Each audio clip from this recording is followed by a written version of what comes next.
Pozdrav ekipa, dobrodošli u novi video na kanal Lenart. Ovako, danas smo došli opet na Rajnu. Vratili smo se sa putovanja, vratili smo se iz Hrvatske. Što se tiče putovanja za Hrvatsku nije gotovo, za ovu godinu bit će još putovanja. A sad dok smo ovdje u Njemačkoj, dok smo kod kuće naše trenutne, vrijeme je da se opet neke stvari koje se opet ove godine pokazale da bi trebale se još srediti, trebalo bi ih u ovom periodu dok smo kod kuće i porješavati. Sad ima jedna jako zanimljiva tema, to je ono vezano za struju. Znači kamper ima po sebi sve instalacije, ima svjetla, ima frižider na struju, imate razne utičnice svuda, ali jedino što u kamperu radi bez struje iz mreže, 230 volti, je ono što ima ova baterija. Znači ova sva rasvjeta unutra je pretvorena na 12 volti da bi radilo i kad nemate struju. A ono što ne radi u kamperu trenutno su niti jedne utičnice. I ono što je problem, barem meni ovako i Meliti, kad dođemo ovdje na Rajnu, hoćemo biti subotu i nedjelju, je to što onda moramo tamo napred koristiti onu bateriju od kampera da bi si napunili mobitel i tako neke stvari. U jednom od zadnjih videa gledali ste ovu prenosnu elektranu, vidjeli ste ju, imali ste ju priliku vidjeti. I ono što mi je palo na pamet kroz neko razmišljanje je da napravim sljedeću stvar. A to je, ovdje imamo utičnicu, prvo bude ovaj sa 3 gore kao što je u kampovima i onda uvijek treba jedan prijelaz i to je ovaj kabel. I taj kabel se može spustiti ovdje dole van i onda se sa mreže negdje uzme struja i jednostavno se spojite na struju i onda sve funkcionira. Sad, ovo isto također ja mogu štekati kamper sada u ovu elektranu ovdje direktno. I dok elektrana ova koja je prije da li preko solarne ploče ili preko mreže dobila struju, trenutno imamo sada samo napunjenu, čak ni ne na 100%, ali ono što ja mogu sad je uštekati tu elektranu u struju i koristiti struju unutra dok u njoj ima struje. Naravno, baš sam ovo pametno i filozofski ispričao. Ono što definitivno sam već probao, ova elektrana od 1 kW, znači u njoj ima sad kilovat struje, može puniti 5 dana ovdje sada meni mobitel, laptop i sve što mi treba. Zato što sam kod kuće, pošto je bila na 100%, već koristio to sve, već sam ju punio sam bio sve svoje uređaje i još nije bila prazna, bila je na 20 i nešto posto, a stvarno znači 2 tjedna je već ona 3 čak punila svaki dan. Kad bi nešto radio na laptopu, odmah sam uštekao zato što još je zgodno. Imam ovdje USB-C 3 komada, USB 3 normalna, 2 utičnice. Ono što sam ja smislio da ću definitivno napraviti i kad vidim kako to sve funkcionira, vjerojatno nekad i u budućnosti staviti još jednu bateriju od 3,5 kW, da imam 4,5 kW struje, što bi definitivno bilo dovoljno za 24 sata i da frižider radi, da budemo negdje, znači subotu, nedjelju bez ikakvih problema, da ne moramo se spojiti na neku struju. Plus, što će biti odmah u sljedećem videu, je solarne ploče. Tu će i odigrati svoju važnu ulogu i te ploče koje bi, ko što je sada vrijeme sunce, gdje bi onda barem nekoliko dopunjavalo se, pa barem da za možda da za pola kilovata uspije napuniti još bateriju, taj solar, nekakav solarna, što bi recimo onda 24 sata bilo definitivno dovoljno, znači otići u subotu jutro do nedjelje ili subotu u neko doba upaliti i do nedjelje do nekog doba. Uglavnom što mi budemo 24 do 30 sati negdje za vikend, na primjer na Offenburško jezero gdje odemo i tamo se možemo spojiti na struju, pa tamo budemo tako nekih 32-3 sata sve ukupno, uz malo solarne pomoći elektrani, ovo još jedno od 3,5 kW bi definitivno imali dovoljno struje bez da se moramo negdje spati. Što znači da ne bi morali ići samo na to jezero, da bi mogli otići bilo gdje i provesti tih nekih malo više od 24 sata, da nam sve zajedno funkcionira. I onda bi najbolje, po mojem, bilo što sam ja zamislio, da doslovce ovaj kabel sada šta je, da bude uštekan ovdje unutra, da na njega uštekam kabel, da ga provučem van i da ga spojim po podu okolo iza u garažu i da uđe unutra bez da išta bude bilo gdje otvoreno. I onda da uštekam kamper u elektranu prvo tamo. I onda kad negdje isto tako da si pustim jedan kabel van gdje bi mogao jednostavno odozdola da znam gdje mi stoji ili jednostavno spustiti tamo kabel van i uštekat se u mrežu kad imam struju. Uglavnom, znači, ovo što treba biti sad uštekano negdje u pravu struju će biti uštekano u elektranu, a jedan drugi kabel, još dva kabla će biti. Jedan kabel će biti koji će dolaziti sa krova ili od negdje od solara, solarno da se sa suncem puni ta baterija, znači to će biti jedan priključak sa strane, a drugi priključak sa strane će biti jedan kabel koji će ići od mašine, od upaljača, znači čim upalim kamper, automatski se pali i ko kad dobije kontakt radio i sve ostalo, dobije struju i elektrana. Znači čim motor krene raditi, struja dolazi i dopunjava ovu elektranu. Sad, koja je razlika ako ja to spojim tamo i bude se punilo preko ovoga da moram imati žicu, zašto sad ne bi samo ovako ovdje ušteko kad mi treba ili bilo gdje, zašto bi trebao provlačiti kabel? Pa iz jednostavnog razloga što automatski kad ovdje imam povučenu struju, ide na elektranu koja ima kilovat ili još bolje kažem još jedna jača baterija ili zamislite čak imati dvije baterije 3,5 kW, to bi bilo 7 kW struje. Znači doslovce bi ovaj kamper mogao bez solarnih ploča, ako mu struju još dam iz kampera, znači u toku vožnje da on polako dopunjuje te elektrane, mogao bi u vožnji znači koristiti apsolutno sve unutra. Što znači da u vožnji stanemo i želimo popiti kavu iz automata. Mi sada trenutno ne možemo skuhati si kavu na automatu, nego moramo upustiti na plin, ugrijati si vodu i skuhati kavu. Kada ovo samo spojim, probat ćemo da vidimo sada, to je znači današnji test, spojit ću elektranu tamo negdje preko, provući sad kabel, ne onako još nemam ništa provučeno, znači to je u nekakvim sljedećim videima ću snimati kako instalaciju radim, kako vučem kabel odavde do elektrane, drugi kabel od naprijed od kabine do garaže koji će puniti kad upalim, znači automatski cilj je postaviti znači elektranu fiksno, u nju fiksno spojiti struju u kamperu, fiksno spojiti punjenje solarno i fiksno spojiti punjenje sa upaljača. Sad, jedino što će trebati kada se negdje stane i kad ne radi motor, da se išteka ovaj kabel koji dolazi u toku vožnje i uštekati samo drugi kabel koji je od solara, znači da li na krovu bilo gdje. Mi ćemo u sljedećem videu napraviti test, imamo jedan prenosni solarni koji možemo raširiti tu gdje ima sunce i spojiti ga u ovu elektranu. Tako da znači današnji test je prvo, znači sam vam ispričao šta planiram i kako planiram, provesti sve kablove da bi to radilo i u toku vožnje, znači da ne bude ovako kao kad sad spustim dole pa stavim stoji kabel, znači ne mogu vući toliko kilometara kabla za sobom da bi stigao, ne znam, do Hrvatske, ali definitivno ako sam to lijepo provukao i složio instalaciju po podu, uveo u garažu, spojio na ovo, može cijelo vrijeme kamper imati struju, puni dok se vozimo, kad stanemo koristiti ovo, a vjerujte mi, ovaj 1 kW struje je dovoljno za ovih par nekih stvari, ne da radi i frižider i ledomat koji ćemo sad spojiti, ali danas ćemo napraviti upravo to, da spojit ćemo frižider, spojit ćemo ledomat, punit ćemo neke svoje uređaje i vidjet ćemo koliko će ova dugo izdržati. A onda ćemo na to dodati da vidimo koliko brzo mogu prenosni solarni puniti ovu prenosnu elektranu, a onda ćemo dalje ići u nekakve ozbiljnije projekte, vjerojatno to ćemo još vidjeti u budućnosti dok se odlučim da li imam potrebe za time ili nema. Uglavnom da vidimo sad šta može ova elektranica.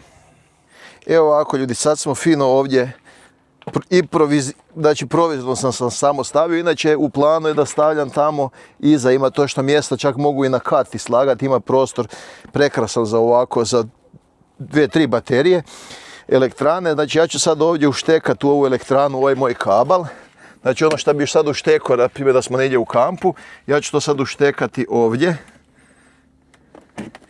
jer bi u stvari ova elektrana, evo ga, to je to, AC on. Pustio sam sad struju u ovaj produžni kabel i sad ću taj produžni provući tamo gdje inače spajam. Kažem, to bi sve trebalo biti, to će sve biti u budućnosti instalirano, ali sad ćemo na ovaj način da vidimo šta će se dogoditi.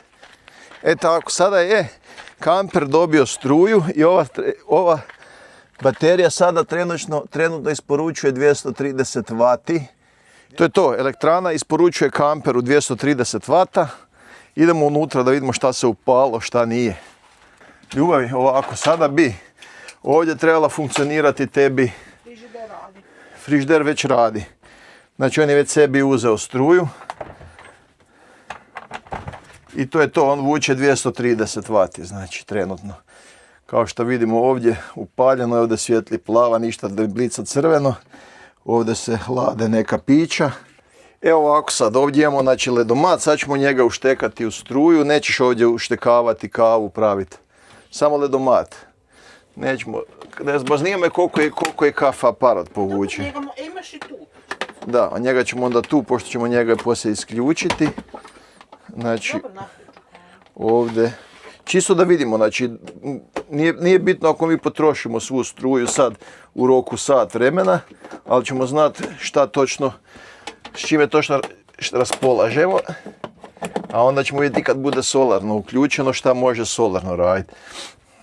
Da vidimo sad, pošto tamo ima struje i ovdje bi trebalo biti, samo mi treba vode u ledomat, ima znači vode već unutra, tako je, to je to. Trenutno radi frižider ovaj, a ono što ćemo mi sad napraviti, spojit ćemo se na aplikaciju da pratimo kakva je potrošnja električne energije trenutno. I evo ga ono što se dešava, trenutno sve ide kako treba, možete vidjeti na ovome potrošnju 324 W troši trenutno frižider i ovaj ledomat koji je usput rečeno, što bi rekao moj Matej by the way, već napravio prvi led, što već znači da ono što nisam do sad mogao, kada dođemo na Rajnu, nisam si mogao napraviti jedan Aperol bezalkoholni, da ne bi bilo poslije da sam roko alkohol. Uzmem si ovako jednu čašu. Da. Pa ima tu gore. Čaše prave kod ventilatora. Di? Dole kod ventilatora u sudu. Dve. Su jako opasno da tu budu. Jedan za. Stavim fino leda. I onda, a koliko je radi? Kratko. Aperolčić fino i pićence za mene. A? Jedan i za mene. Ću napraviti.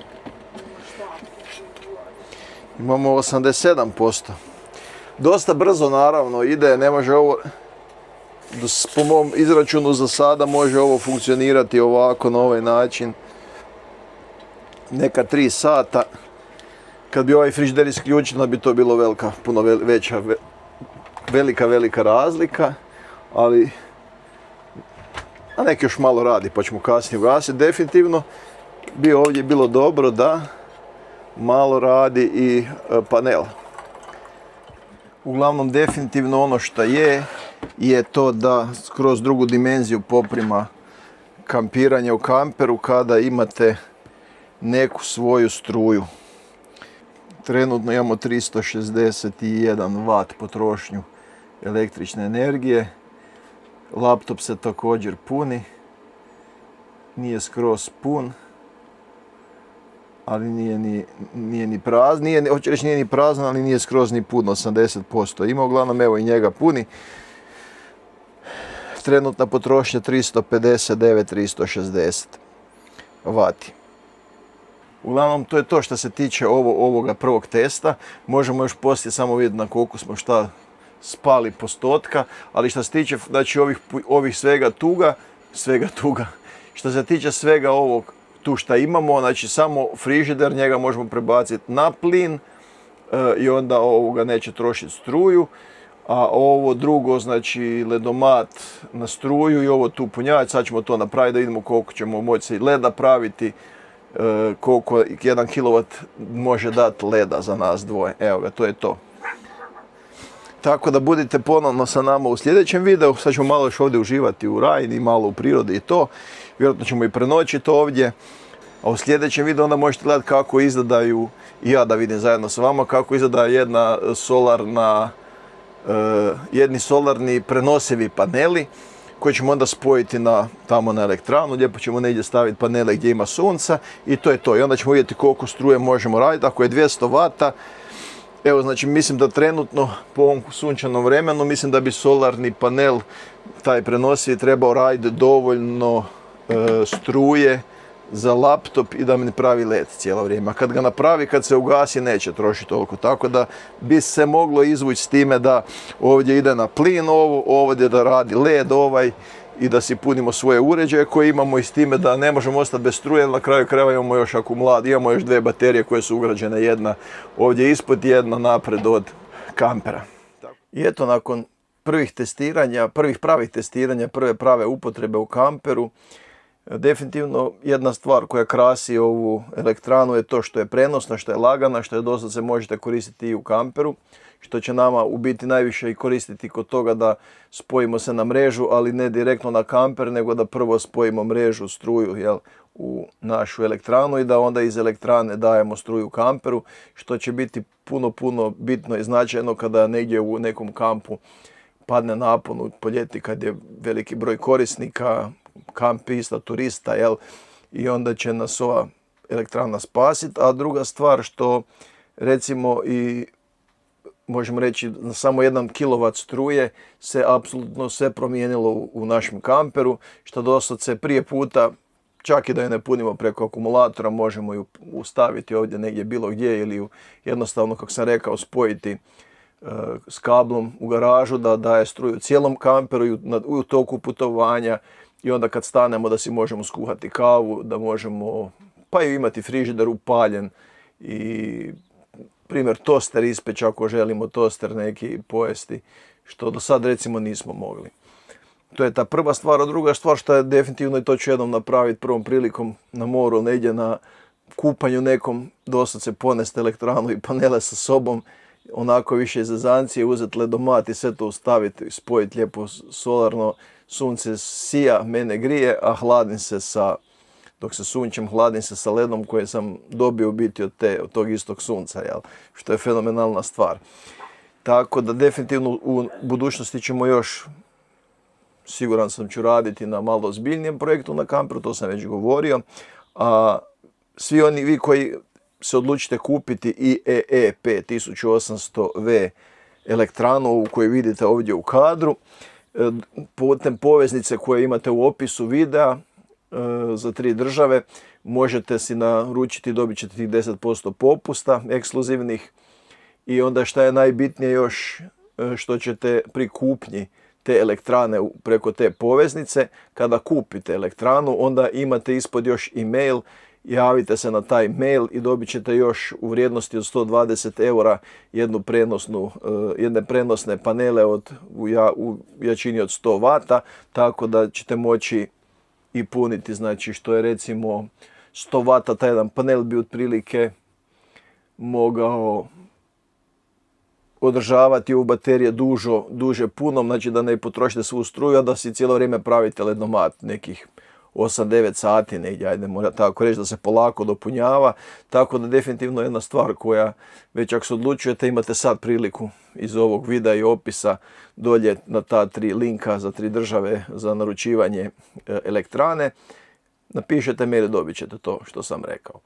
Tako da to je ovo tek drugi video i mene baš od svih stvari, pa i od tih nekih recenzija na kanalu, najviše me veseli od svega do sada upravo ova klima, zato što, kao što sam rekao, puno je promijenila način svega u našem kamperu, jer, kažem, jedno oni po $500 000 kamperi već imaju nekakve svoje agregate na gorivo koji onda sebi prave struje koliko treba, kad se nema na mreži, kad se bude negdje parkirano bilo gdje, a nama, svima ostalima koji imamo ovako klasične standardne kampere, imamo samo 2 mogućnosti. Prva je mogućnost da idemo negdje u kamp ili neki parking gdje se možemo spojiti na struju, gdje možemo platiti struju da imamo spojeno da nam sve radi, ili druga opcija da imamo svoju elektranu, pa poneki solarni panel, čak i montiran na krovu, da nekih možda 400-500 vata,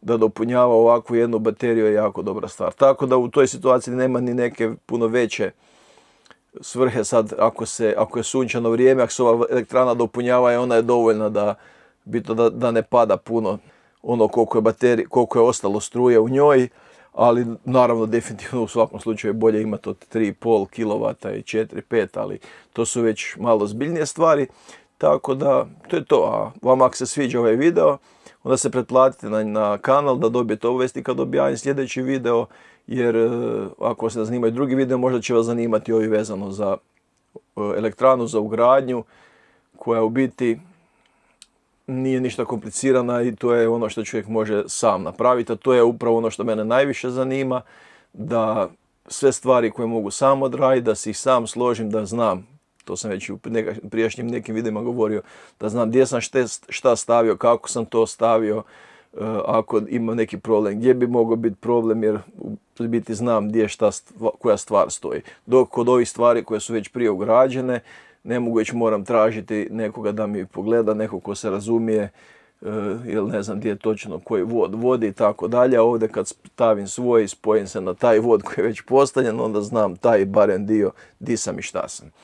Tako da, ako vam je zanimljivo, vidimo se u sljedećem videu. Do tada vas pozdravljam i budite mi dobro.